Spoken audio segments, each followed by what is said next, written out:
I'm Shari Berkowitz, and today let's work on the hug of rowing on the reformer. The rowing has 6 parts to it, and the last part is the hug.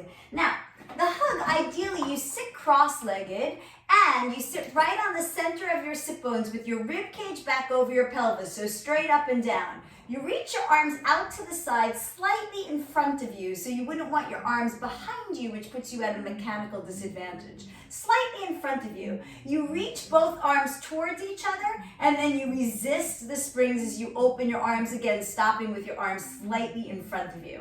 So, as you reach forward and resist the springs on the open, it's a challenge to your chest and your upper back muscles as you stabilize your shoulder girdle. So, with this, the great challenge is not just the hugging in, like that's hard, but it's the resistance on the open. Now, I was originally taught to pitch forward to do this, but as a biomechanist, I can tell you that sitting back on top of your sit bones with a pelvis that's neutral, meaning hip points and pubic bones straight ahead and sit bones straight down, that way, then you can get more of the connection in your abdominals and your back muscles that you're seeking. So with that, then as you go, it's tempting again to lean forward, especially to hug your arms. Stay rib cage right over pelvis, right on top of your sit bones. Now, another interesting thing with this is that when you're sitting crisscross or cross-legged,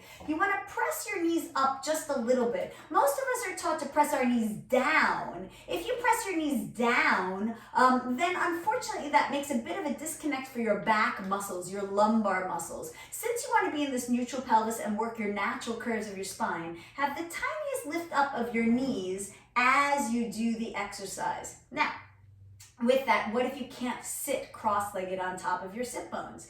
If you feel that you're tucking under your back behind your sit bones, you can reach your legs forward and hook your heels over the front edge of your carriage with even a little bit of external rotation and slightly bent knees. That might help you get on top of your sit bones. Now, the other thing that you could do is, of course, raise yourself up on something solid enough that's going to give you enough lift to sit up on top of your sit bones. One of those things might be sitting up on a small box, or you might be able to have a rolled up mat that you're able to sit on, and again, either sit cross-legged or hooking your feet and legs in front to be able to sit directly on top of your sit bones in the natural curves of your spine.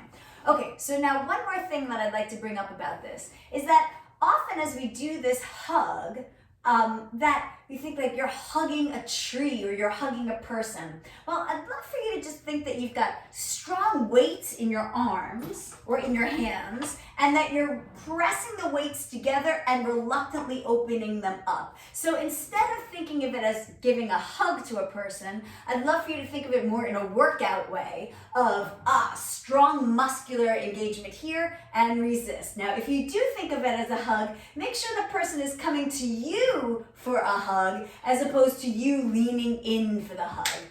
And, I do have another thought that I do want to share, which is, what about the placement of your arms? Where do they go? Let's make sure that your hands are slightly lower than your elbows, slightly lower than your shoulders. So your fists are kind of in line with the base of your sternum. You can feel where the edge of your ribs go up and they come up to a point. Right about in there. As you do the exercise right there, gives you an opportunity to roll your shoulders up and back, and that's when you'll have the most amount of power. When your shoulders are up and back, you can have the greatest amount of strength to hug in and to resist open. With that, you notice I have a little bit of a bend in my elbows when I do this. When the straps are coming from behind you and low, you want to make sure that you have a little bend in your elbows so that you're not pushing through your elbow joint when straps or springs are coming from behind you. All right, so that's the hug. We tend to inhale and exhale as we do it. Inhale to close, exhale to resist the open, and as you're going with it, keep that rib cage right over pelvis. All right, enjoy the hug and keep playing on with your Pilates exercises.